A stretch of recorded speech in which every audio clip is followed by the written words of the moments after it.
Hi there, and welcome to Our Weekly Craft, a source for ideas, inspiration, and fun for crafters. I'm Sarah White, Chief Maker at OurDailyCraft.com, and today I want to talk about sewing your own clothes. So Em here is wearing a dress that let's see if we can get a little better view of that. A dress that I made over the weekend. It's just a basic knit ribbed fabric.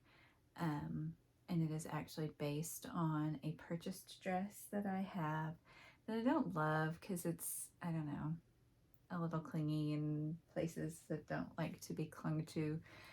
So I used the top of that dress and then just made it an A-line instead of more of like a straight t-shirt dress that it was. But this got me thinking about, sewing your own clothes and sewing clothes from clothes that you own as a great entry point into learning about sewing clothes and like building your confidence for sewing garments. This shirt that I'm wearing is also something that I made. This is shirt number 1 from 100 Acts of Sewing. It's a little it's a boxy shirt, it's meant to be. But it is a little like extra boxy, so I might still come in and fix it a little bit because I don't love it. I don't wear it. I like the fabric, but I don't wear it very often because it's kind of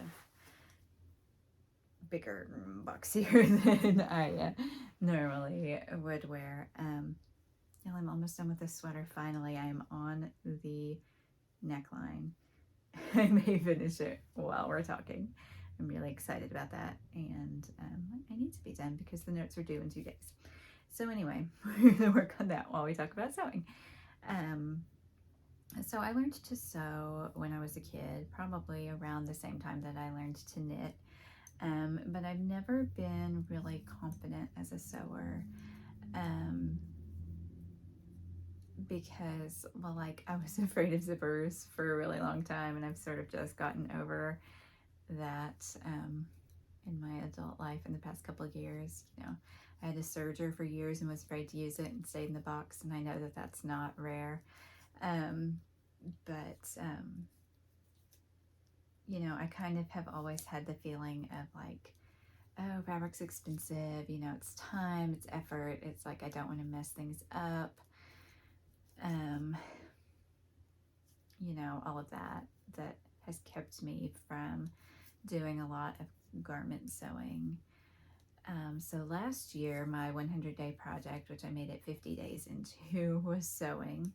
I didn't do all garments, but I did sort of make myself a list of things that I wanted to try, things I wanted to do that I hadn't done before. And so like sewing with a sweater knit was one, and I think I've showed you that sweater that I made.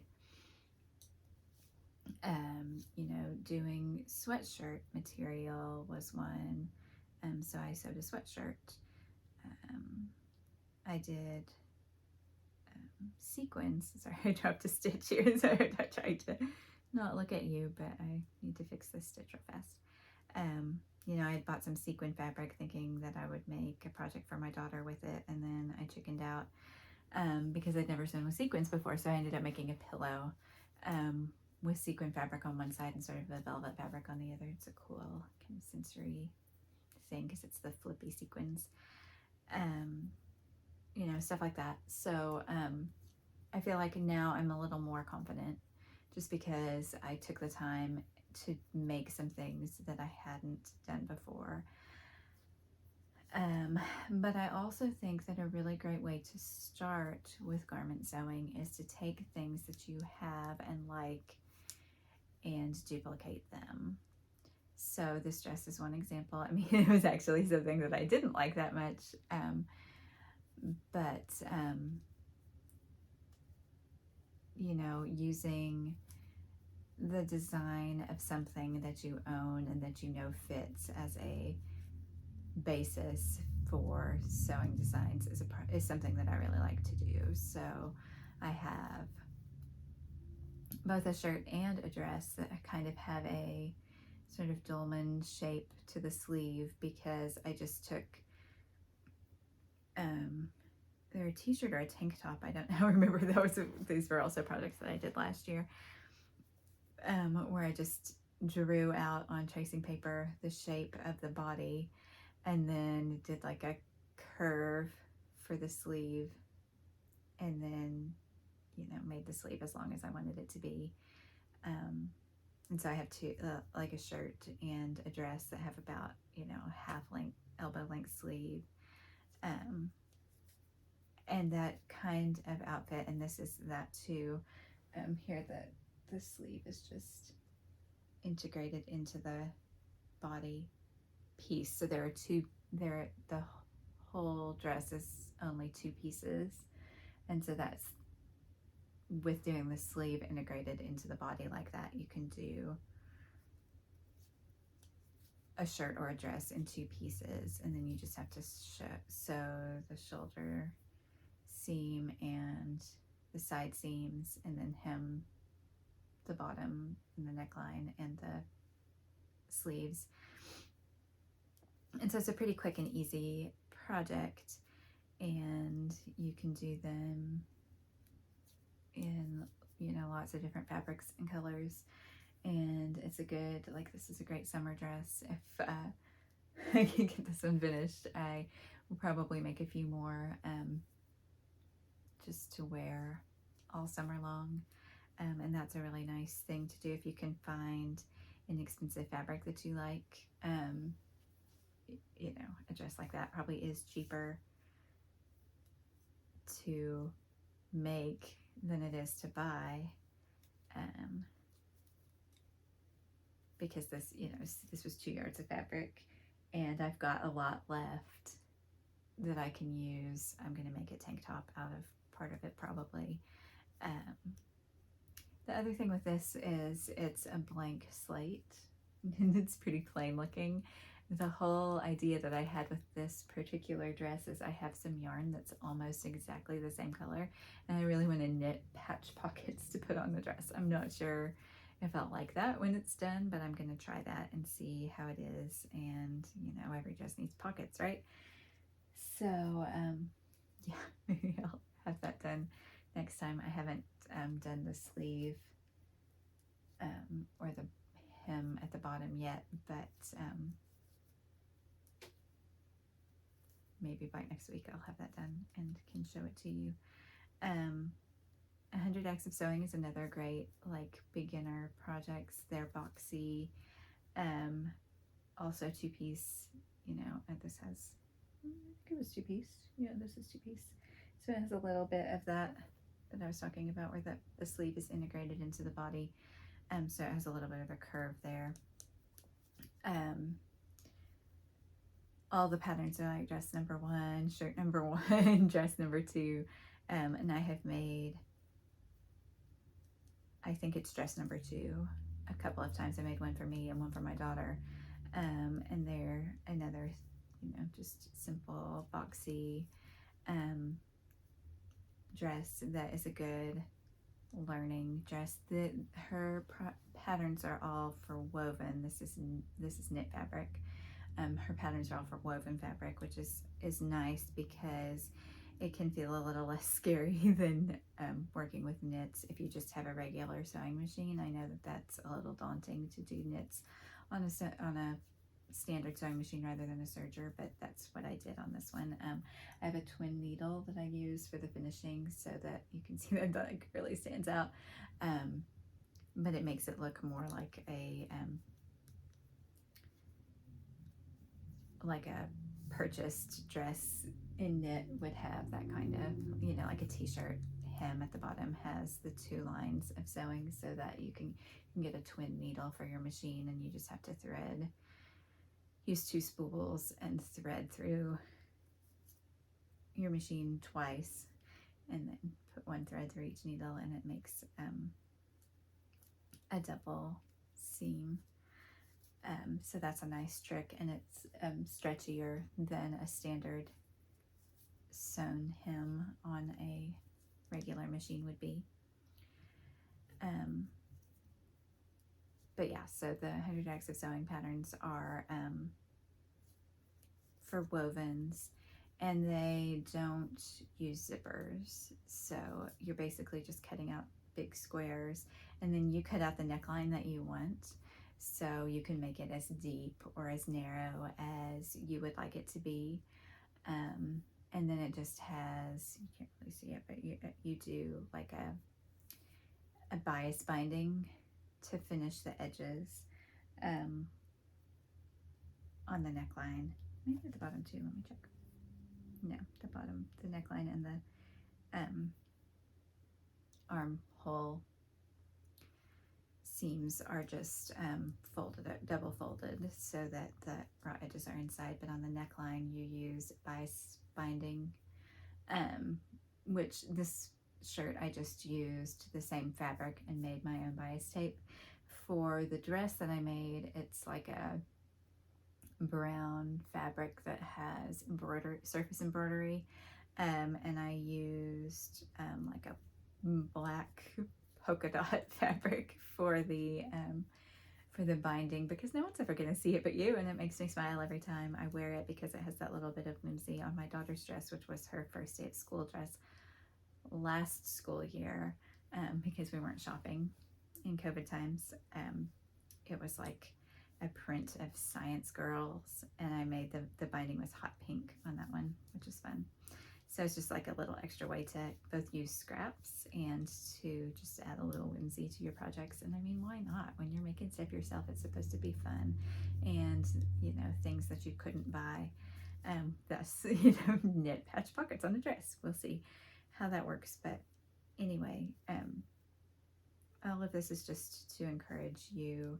If you have an interest in sewing, if you've sewn projects that are not clothing and you're wanting to take the leap into clothing, there are so many good patterns, but you can also quite easily just make patterns from clothing that you like. Also, upcycling is a great entry point for learning to sew your own clothes. So I have a couple of skirts that I've made from dresses that didn't quite fit, and so I just cut off the body, cut off the top part, and made the bottom into a skirt with a elastic waistband. It's totally simple, and you know, an easy way to build confidence.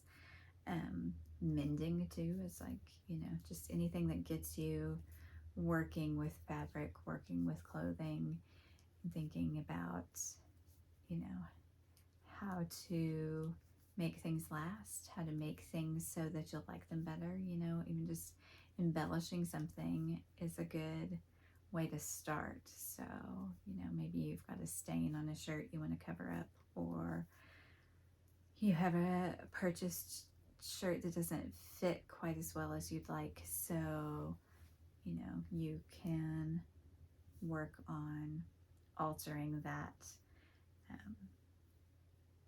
as a way to start thinking about making your own clothes, and then eventually you'll get to where you just want to make something entirely for yourself. And I definitely encourage you to try that if you haven't before. There's something like powerful, and you know, of course I knit too, so I'm used to wearing clothes that I made, but somehow it hits a little different when it's something sewn. That seems, maybe it's just because I haven't done as much of it that it feels like more difficult, or more of an accomplishment when I'm like, yeah, I made that dress and it looks good, you know.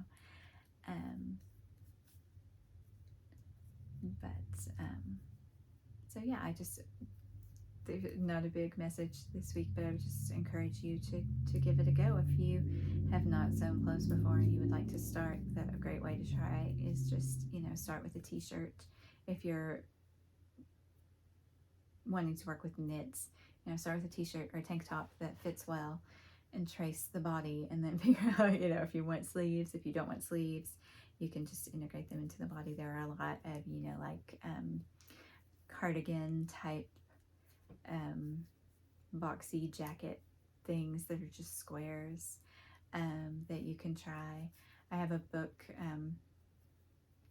that is not all garments, but called Knitting and Sewing in a Straight Line, talking about sewing, not knitting, by Brett Barra, that there's actually a boxy cardigan sort of thing in there that I made last year, and that's a really good place to start too. I use sort of a silky fabric that up to the degree of difficulty a little bit on that, but that's a really great type of project to start with if you're completely new to garment sewing, because it's supposed to not be fitted, and it's all straight lines and easy measuring, easy cutting, easy sewing, kind of universally flattering because it's just, but it's a great like throw on, if you're at the beach, or you've been wearing your summer dress and it's a little cooler in the evening, to just have a little extra layer. That's a great place to start. And I could, we'll probably put in the show notes some things, all of these that we're talking about, just to encourage you to get started. Spring is like, just makes me want to sew. And so I'm super fired up about sewing, about mending. May is traditionally on social media Me Made May, which I kind of am doing Me Made and Me Mended, because I've been mending a lot lately too. But it's so inspiring if you just want to hit up that hashtag on Instagram and see the things that people make. It's easy to get like, oh, that's so great, I could never do that. But it's really like, there are degrees of difficulty like there are with anything, but you can make simple things with minimal sewing knowledge and no patterns, and just your body and some tracing paper, a yardstick, and a basic sewing machine. And so if that's something that you've wanted to try, I really encourage you to do it. Spring is a great time. Summer clothes also are easier, little dresses, shorts, little skirts, things like that are really easy to make. You don't take a lot of time or a lot of fabric. So I hope that if this sparks an interest for you, that you will give it a go. And I will continue to show you what I'm sewing, as I'm probably going to be sewing more and knitting a little less as the weather gets warmer. I'm finally done with these sweaters, though I never really stop knitting, so they'll be both, all the things. This is about crafting, not just about knitting, so we'll be expanding into more sewing as the summer progresses. So what am I reading? I'm reading Pretty Little Liars because I never did when it came out, and I kind of want to watch the show because I need some silly in my life, and it is, kind of silly. I didn't really know what it was about, but it's entertaining. It's kind of funny to think about, having had a kid, and my child goes to private school, so I feel like, not that I relate to these parents, but like I know these parents in a way. Not that there's murders happening at my child's school, but I haven't been working out this week, so I'm not watching much. I had just started Pretend It's a City on Netflix, which is kind of fun if you're into Fran Lebowitz. She is kind of a quintessential New Yorker complaining about tourists and, the way life has changed in the city and in the world in her life. And I don't know. It's fine. It's So, and we're not watching much in the evenings either. So definitely hit me up there.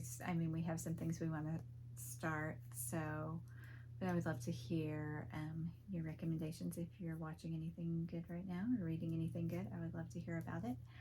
And I think that's it for this week. So I hope that you have a crafty week, and let me know what you're working on.